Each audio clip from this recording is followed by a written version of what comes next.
is the Rubik's Cube solver. It has 3 motors, 1 light and color sensor, and 1 motor sensor. The light and color sensor analyzes it so it knows which turns and which movements this part needs to make, which will flip the Rubik's Cube around so it is able to move and turn it.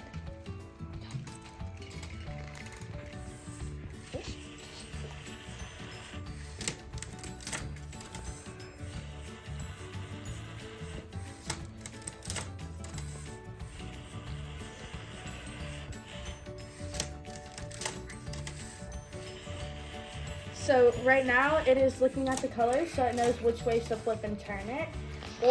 And if it missed one move, then it will mess up the whole thing.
Now, the Rubik's Cube is fully solved.